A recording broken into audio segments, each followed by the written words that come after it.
সামনের একটা পাতা, যে এতদিন ইতিহাসের পাতাটা অন্তরালে ছিল, সেটা উন্মুক্ত হয়েছে। তার জন্য এমন নয় 4 তারিখের পর আমরা সাহসটা পাচ্ছি, এমন নয় 4 তারিখের আগে অন্যরা করতো, তারা করতে পারেনি। আমার কলেজে আমি তো কি বলে ওটা, মোহাম্মদের জন্মদিন একটা পালন করা হয়, আমরা পারিনি কেন? যখন আমি কলেজে থাকি না, বাড়ি এসে রোববারে পালন করে সেখানে। আর পরিবেশ তা ছিল না, পরিস্থিতি কি ছিল? কবজা, সমস্ত জায়গায় রাজনৈতিক কবজা। কিন্তু কংগ্রেস আমলে এটা ছিল না। আমি তো কংগ্রেস আমল থেকেই বড় হয়েছি, সে সময় ছিল না। কংগ্রেসের আমলে কোনো নেতা চোর ছিল না, তারা দিত। এই যে শিশিরকুঞ্জে কে থাকেন, শিশির বাবুর থেকে আরম্ভ করে সবার হিস্ট্রি পড়ুন, তারা দিয়ে গেছে দিয়ে গেছে দিয়ে গেছে। এটাকে বলে সমর্পণের ভাব ছিল, তারা সমর্পণ করে গেছে রাষ্ট্রের জন্য। অশোক সেন থেকে আরম্ভ করে কেউ গরিব ছিল না, সাংঘাতিক বড়। অশোক সেনের বাড়িতে গেছি নেমন্তন্ন খেতে, এই ছাদের উপর তার অসুবি, তার ভাইজির বিয়েতে গেছিলাম, আমার মনে আছে। আমি এই অশোক সেন তো বারাসাত থেকে দাঁড়িয়েছিল, সেই বলে সেই আমার বন্ধু দাদা বললো বিয়েতে গেছিলাম। খালি আগে একটা যুগ ছিল যে সময় সবাই মোস্টলি সৎ ছিল। শুধু সৎ ছিল না, আমরা যারা আচার্য তাদের মনে করতে হবে ছাত্রছাত্রী সন্তান সম, to some extent more than that, যে আমার ছাত্ররা যদি বড় সফল হয়, এখনো যদি সাফল্য লাভ করে, আমরা বলি জানিস আমার অমুক সময় ছাত্র ছিল, সে ওইখানে গিয়ে এখন শ্রেষ্ঠ বিজ্ঞানী হয়ে গেছে, গর্ববোধ করি কিনা? সেই জন্য এখন কি হয়েছে, আমি এই কমিউনিস্ট জামানায় যখন আমার কলেজে গেলাম, তখন আমি একটু 4-5টা খাতা নিয়ে বেরোতাম যাতে টিচিং আওয়ার পাইরেসি না হয়। আমি একটা বড় চিঠি দিয়েছিলাম যেখানে টিচিং আওয়ার পাইরেসি হচ্ছে জীবিতের, এবং কেন হচ্ছে বলে দিয়েছি। অমুক দূরে একটা 3 তলার উপরে আমাদের স্টাফ রুম, আর এইখানে এসে 3 তলায় যে ক্লাস নিতে হয়, তাহলে একবার গিয়ে একবার আসতে আমার হাতে থাকে মাত্র 45 মিনিটে 8-10 মিনিট। তাই আমি 3-4টে খাতা নিয়ে যেতাম। কমরেড টিচার, অত বয়স্ক টিচার বলতো, আরে তলাবাদ বাবু এতগুলো নিয়ে কি করছেন? আমি যাই লক্ষ্মী পুজো পুরোহিতে, একটা গেট থেকে বেরিয়ে আরেকটা গেটে ঢুকবো, বলে আরে রাখো, আসি যাই মাইনে পাই, 10 মিনিট পরে যাবেন, এখানে এসে বিশ্রাম করবেন, আর 15 মিনিট নাম ডাকবেন। আমার তো 15 মিনিট নাম ডাকারই থাকে না, আমি নাম ডাকতাম না। আমি পরে ওদের বলতাম, এটা একটা মেয়ে বা ছেলে, তারা বলতাম যারা যারা এসছে রোল নাম্বার দিয়ে দিস। আমি পরে অফ টাইমে ওদের অ্যাটেন্ডেন্স দিতাম। কি করবো, 150 ছেলেকে ওরকম ওইটুকু সময় সম্ভব? আমি এগুলো বলছি কেন? আচার্য যখন ছাত্রছাত্রীরা দেখছে এই স্যার আমার জন্য, মানে ওরা জেনে যাবে সত্য অসত্য, জেনে যাবে এই যে সত্য আর মিথ্যার মধ্যে যে পার্থক্য জেনে যাবে, তখন দেখবেন আপনার সমাজে আপনার শ্রদ্ধা ফিরে এসছে। আর আপনি কখনো, মানে যারা করেছেন কিন্তু কখনো এটা করবেন না, পলিটিক্যাল লিঙ্কেজ একদম রাখবেন না, নেতাদের তোষামোদ একদম করবেন না, সে বিজেপিরই হোক যারই হোক। আমি ওখানে একজনকে বলে এলাম, আপনি কেন বিজেপির নেতাকে প্রধান অতিথি করেছেন গতকাল? বলছে স্যার আমতা আমতা করছে, আমি কেন থ্রেট করেছি আপনাকে? বলে না না খুব ভালো ছেলে। তারপরে বোধহয় তাকে বলেছে প্রলয়দা আসছে, যেহেতু আমার জেলা, ও পরে দেখা করতে এসছে, খুব ভালো ছেলে। ও ডাকিনি, প্রিন্সিপাল হয়তো খুশি করার জন্য, তার বিশাল বাহিনী আছে, জিমখানা আছে, জিম টিম করে আরো যেন। আমি ওনাকে আশ্বস্ত করে দিলাম, আপনি নিশ্চিত থাকুন, কেউ কিছু বললে প্রলয় তলাপাত্র নামটা বলে দেবেন, যে প্রলয়টা আমাকে এটা বলে গেছে বা প্রলয় বলে গেছে। আপনি প্রলয় বলতে পারবেন না, আমার থেকে 22-25 বছরের ছোট, যাই হোক, তা সে বলবে। আমি সব জায়গায় না প্রথমে অ্যাসিওর করছি, সত্যি কথা। আমি যেহেতু এতগুলো পলিটিক্স দেখে এসেছি, কমিউনিস্ট আমলে সংঘ করেছি, হিন্দুদের কি গালি দিত সাম্প্রদায়িক এসব শুনে এসেছি। দেখবেন আর সাম্প্রদায়িক নেই, আবার সততার প্রতীকও নেই, উঠে গেছে বিশ্ব বাংলা ব উঠে গেছে। আমি দেখলাম ব্যানার ফ্যানার রাস্তাঘাটে কিছু নেই। এখন আস্তে আস্তে ওকে বলছিলাম, আমার সঙ্গে আনতে গেছিল, যে দেখেছো একটা অ্যানালিসিস শুনছিলাম, রাস্তাঘাটে এখন জ্যাম নেই।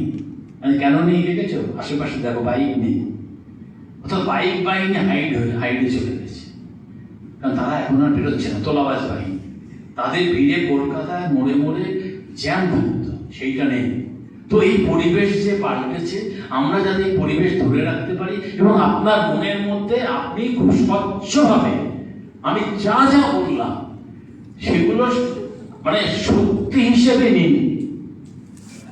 সবাই জানে, আমি যারা আমাকে চেনে, আমি বাজে কথা বলি না, মিথ্যা আশ্বাস দিই না, মিথ্যা কথা বলি না, সামনে কথা বলি। আপনার বিরুদ্ধে কটু কথা হলেও কটুভাবে বলবো না, কিন্তু ইঙ্গিতে বলে দেবো, যাতে আপনি সেগুলো শুধরে যান। কিচ্ছু করবেন না, নত কাউকে। হ্যাঁ, সম্মান দেবেন। এই যে বললাম, মানুষকে মানুষ জ্ঞান করা আমাদের কর্তব্য, অন্যকে সম্মান দেওয়া আমাদের কর্তব্য, কিন্তু আসন ভাষণ তোষণ মালার মোহমুক্ত থাকতে হবে। আসন ভাষণ তোষণ মালা মোহমুক্ত থাকতে হবে। যে বেশি তোষণ করবে জেনে রাখবেন, অকারণে তোষণ মানে আপনার থেকে কিছু আনডিউ অ্যাডভান্টেজ নেবে, করবেন না। আমি আমার প্রফেসরদের এত বছর বৈঠক নিয়েছি, মিটিং করেছি, এক কথা বলে এসেছি, কখনোই করবেন না। উনি হয়তো চেনেন আপনাদের ইউনিভার্সিটি যিনি ভিসি, তাকে জিজ্ঞেস করবেন, সে একই কথা আওড়ে যায় সবসময়। হ্যাঁ প্রলয় দা, আমার মনে আছে, তুমি ভিসি, অনেকে তোমার একটা কি ওই তৈল মর্দন টর্দন বলে, সেগুলো পায়ে মাখাতে আসবে, সাবধান থাকবে, সেগুলো নেবে না। সেই জন্য আমরা যেমন বলি অযোগ্য পুরুষও নাস্তি, তুমি অযোগ্য পুরুষের মতো হয়েও না, কাজে তোমার সেখানে সমাজের ঠাঁই নেই।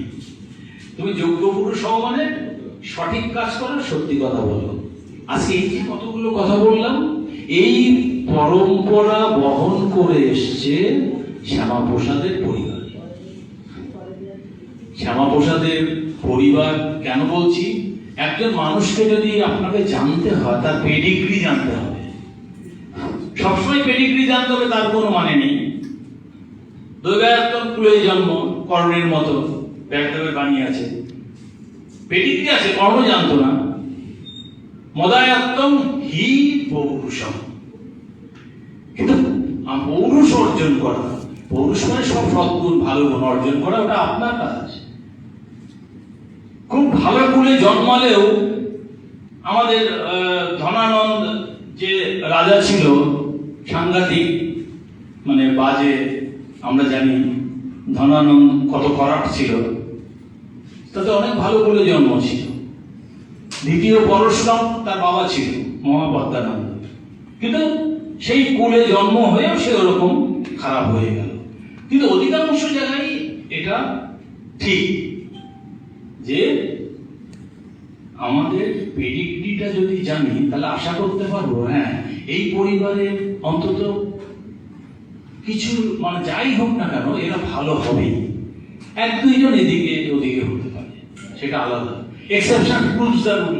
যদি এক দুজন খারাপ হয়, তখন মনে হবে যে হ্যাঁ এটাই প্রমাণ করে যে পেডিগ্রিটা জাজ করা উচিত। সেই পেডিগ্রি স্যার আশুতোষ থেকে আরম্ভ করে, তার বাবা ডাক্তার ছিলেন,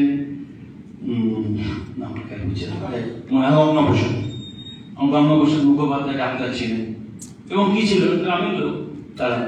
এই হুগলি, আমাদের হুগলি জেলার লোক ছিলেন, গ্রামে ডাক্তারি প্র্যাকটিসের জন্য এখানে চলে এসেছিলেন কলকাতায়, এবং সেখানে এসে তারপরে তাদের থেকে যদি দেখেন বুঝতে পারবেন কিভাবে উঠে এসছে। গঙ্গাপ্রসাদ তার ছেলের 5 বছর বয়স যখন আশুতোষে, তখন 1869, কি করলেন, বললেন যে এখানে ভালো কোনো স্কুলই নেই, নিজেই স্কুল খুলে বসলেন ওখানে, একদম হরিশ চ্যাটার্জি তো নাম করা জানেনি, তার মুখে একটা স্কুল খুলে বসলেন, শিশু শিক্ষায়ত, নিজে টাকা পয়সা দিয়ে। এবং সেখানে সবচেয়ে বড় যিনি পণ্ডিত মশাই ছিলেন, তাকে এনে, ডাক্তারি ওনার কিছু পয়সা করি আছে, তাকে এনে ওই স্কুলে প্রধান শিক্ষক করবেন, কারণ প্রথমে তো ছাত্রছাত্রী কম। কিন্তু খুললেই হলো না, টার্গেট আমি কি জন্য খুলছি, শিক্ষার জন্য। এই শিক্ষা কি হবে? বিদ্যা অর্জন হবে। বিদ্যা কেন অর্জন হবে? তার জ্ঞানের বিকাশ হবে। এই হচ্ছে ইতিহাস। তিনি খুলে গেলেন, সেই তাঁরই ছেলে সেই স্যার আশুতোষ। আর আশুতোষের হিস্ট্রি বললে শ্যামাপ্রসাদ ঢাকা পড়ে, দুজনের দুরকম। আশুতোষ ছিলেন, চিন্তা করুন 1905 সালে কি হচ্ছে, গোটা পশ্চিমবঙ্গ জুড়ে আন্দোলন। কে আন্দোলনের নেতৃত্ব দিচ্ছে? রবীন্দ্রনাথ ঠাকুর। সারাদিন অরন্ধন, গঙ্গা স্নান করে, রাখি বন্ধন, এইসব ইতিহাস আমরা জানি। কিন্তু সেই সময় এই যে এত আন্দোলন হচ্ছে, তাহলে স্যার আশুতোষ কোথায়? স্যার আশুতোষ তখন ভারতবর্ষের বা তথা বাংলাকে স্বাবলম্বী করার কাজ করছে। দেখুন, কত আন্দোলনের মধ্যেও সে আন্দোলনকে বাকিদের উৎসাহিত করছে। কিন্তু সেই যে 2004 সালে একটা কার্লাইলের ল বেরোল এবং সেই অনুযায়ী সে ইউনিভার্সিটি অ্যাক্ট বেরোল। সেই ইউনিভার্সিটি অ্যাক্ট অনুযায়ী ও এবার ইউনিভার্সিটিকে রিসাফেল করতে শুরু করে দিল। স্যার আশুতোষ কি করলো? তখন ওটা ছিল শুধু অ্যাপ্লিকেশন দেওয়ার জায়গা, ক্যালকাটা ইউনিভার্সিটি। আমি অনেকেই জানেন না হয়তো। পরীক্ষা হবে, আমার কি কোর্স হবে, অমুকতমভাবে বোর্ড অফ স্টাডিজ হতো, এক্সামিনার্স একটা ফোরাম ছিল, ভালোভাবে এক্সামিনারকে আনা হতো, বোর্ড অফ স্টাডিজ হতো, কি পড়ানো হবে, আর সমস্ত এখান থেকে আসাম পর্যন্ত যত কলেজ ক্যালকাটা ইউনিভার্সিটির অ্যাপ্লিকেশন চলত, ওরা সব পরীক্ষা নিত।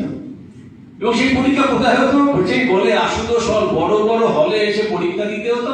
আসামে শুধু আলাদা পরীক্ষা ওখানে নেওয়া হতো, এদের পরিচালনা, হাজার হাজার ছাত্রছাত্রীরা বসে সেখানে পরীক্ষা দিত। তখন আর কত হাজার হবে, বেশি পড়তো না লোকজন, শুধু পরীক্ষা নিত, পরীক্ষা নিয়ামক সংস্থা। এবং সেটা খাতা খাতা দেখা হতো ক্যালকাটা ইউনিভার্সিটি। এটা ছিল হিস্ট্রি। উনি এসে কি করলেন সাথে সাথে, আরে এখানে পোস্ট গ্রাজুয়েশন নেই, রিসার্চ নেই, গবেষণা নেই,